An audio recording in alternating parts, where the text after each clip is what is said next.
Breaking news చూస్తున్నాం. ఇవాళ Telangana cabinet భేటీ జరగనుంది. ఉదయం 11 గంటలకు సీఎం రేవంత్ రెడ్డి అధ్యక్షతన సచివాలయంలో సమావేశం జరగనుంది.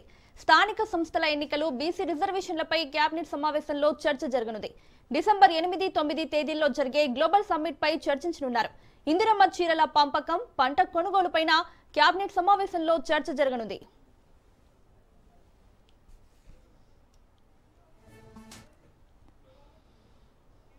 ఇదే అంశానికి సంబంధించి మరిన్ని అప్డేట్స్ సునీల్ లైవ్ లో అందిస్తారు. సునీల్, మరి కాసేపట్లో తెలంగాణ కేబినెట్ భేటీ జరగనున్నట్లు తెలుస్తోంది. డీటెయిల్స్ ఏంటి? తెలంగాణ రాష్ట్ర ముఖ్యమంత్రి రేవంత్ రెడ్డి అధ్యక్షతన మరి కాసేపట్లోనే తెలంగాణ సచివాలయంలో కేబినెట్ సమావేశం జరగనుంది. ఈ కేబినెట్ సమావేశంలో కీలక నిర్ణయాలపై కూడా కేబినెట్లో చర్చించి ఆ తీర్మానం కూడా చేసే అవకాశం. ఇందులో ప్రధానంగా స్థానిక సంస్థల ఎన్నికలు నిర్వహించాలని గత క్యాబినెట్లోనే తీర్మానం చేశారు. అందులో మొదటిసారిగా గ్రామ పంచాయతీ ఎన్నికలకు వెళ్ళాలని క్యాబినెట్ అప్రూవల్ చేసింది. ప్రస్తుతం దీనికి సంబంధించినటువంటి విధి విధానాల్ని జిల్లా కలెక్టర్లు ఇప్పటికే గెజిట్ నోటిఫికేషన్ విడుదల చేయడం, ఆ తర్వాత గ్రామ పంచాయతీ శాఖ నిన్న ఎన్నికల కమిషన్కి నివేదికను సమర్పించిన తీరు కూడా.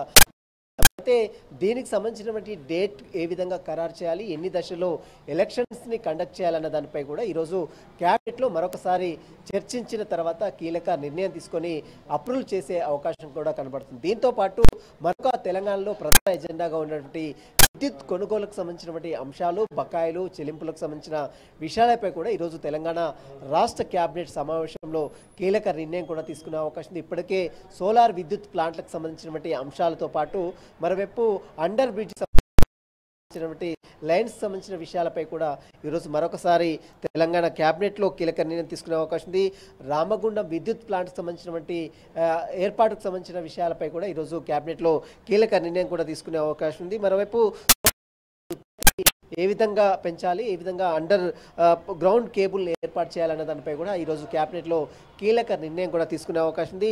మరోవైపు ఇప్పటికే ఒడిశా, మహారాష్ట్ర రాష్ట్రాల నుంచి ప్రభుత్వం అనుమతి కోరిన నేపథ్యంలో సర్కార్ నుంచి 9 కోల్ మైన్ సంబంధించినటువంటి ప్రదేశంలో థర్మల్ విద్యుత్ ప్లాంట్లని ఏర్పాటు చేయాలని ఇప్పటికే రాష్ట్ర క్యాబినెట్ రాష్ట్ర ప్రభుత్వం భావిస్తుంది. కాబట్టి సంబంధించినటువంటి అంశాలపై కూడా ఈరోజు క్యాబినెట్లో కీలక నిర్ణయాలు కూడా తీసుకునే అవకాశం. ఇక మరోవైపు స్థానిక సంస్థల ఎన్నికలకు సంబంధించిన విషయంపై ఇప్పటికే డెడికేషన్ కమిషన్ 50% రిజర్వేషన్ మించి ఉండకూడదంటూ కూడా ఇప్పటికే ఇప్పటికే నివేదిక ఇచ్చింది. కాబట్టి ఆ నివేదికను బేస్ చేసుకొని గతంలో 2018 స్థానిక సంస్థల ఎన్నికలు ఏ విధంగా కండక్ట్ చేశారో అదే తరహాలో ఇప్పుడు కూడా స్థానిక సంస్థల ఎన్నికలు కండక్ట్ చేయాలి. దాంట్లో మొట్టమొదటిసారిగా గ్రామ పంచాయతీ ఎన్నికలు కండక్ట్ చేయాలి. అది ఎక్కడెక్కడ ఏ ప్లేస్లో 3 దశల్లో నిర్వహించాలని భావిస్తున్నప్పటికీ వాటికి సంబంధించిన డేట్ల ఖరారు సంబంధించిన విషయాలపై కూడా ఈరోజు చర్చించి కీలక నిర్ణయం తీసుకునే అవకాశం ఉంది.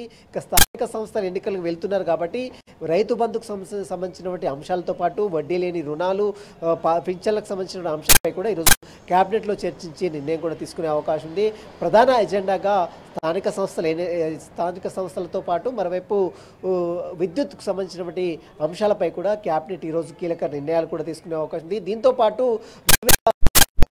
40 అంటే విజనరీస్ డాక్యుమెంట్ సంబంధించినటువంటి అంశాలతో పాటు గ్లోబల్ సమ్మిట్ 9 తేదీల ఏర్పాటు చేస్తున్నటువంటి గ్లోబల్ సమ్మిట్కి సంబంధించినటువంటి అంశాలపై కూడా ఈరోజు పూర్తిగా క్యాబినెట్లో కీలక నిర్ణయాలు కూడా తీసుకునే అవకాశం ఉంది. ఎందుకంటే విదేశాల నుంచి కూడా పెద్ద ఎత్తున ఈ గ్లోబల్ సమ్మిట్కి హాజరవుతున్నారు. వాటికి సంబంధించిన ఎజెండాపై కూడా ఈరోజు క్యాబినెట్లో గ్లోబల్ సమ్మిట్కి సంబంధించినటువంటి నిర్వహణకు సంబంధించిన అంశాలపై కూడా ఈరోజు క్యాబినెట్లో చర్చించి నిర్ణయం కూడా తీసుకున్నారు. ఎందుకంటే $3 ట్రిలియన్ పెంచే లక్ష్యంగా ఇప్పటికే ప్రభుత్వము ముందడుగులు వేస్తున్న నేపథ్యంలో దానికి సంబంధించినటువంటి అంశాలు, పెట్టుబడులకు సంబంధించినటువంటి అంశాలపై కూడా క్యాబినెట్లో చర్చించే అవకాశం ఉంది. చూసిన తర్వాత రేపు ఈ ఎన్నికల నోటిఫికేషన్ కూడా ఈసీ అధికారులు విడుదల చేసే అవకాశం ఉంది. కాబట్టి వాటన్నిటి అంశాలపై కూడా ఈరోజు తెలంగాణ క్యాబినెట్లో కీలక నిర్ణయాలు కూడా తీసుకునే అవకాశం ఉంది. Right Sunil, thank you.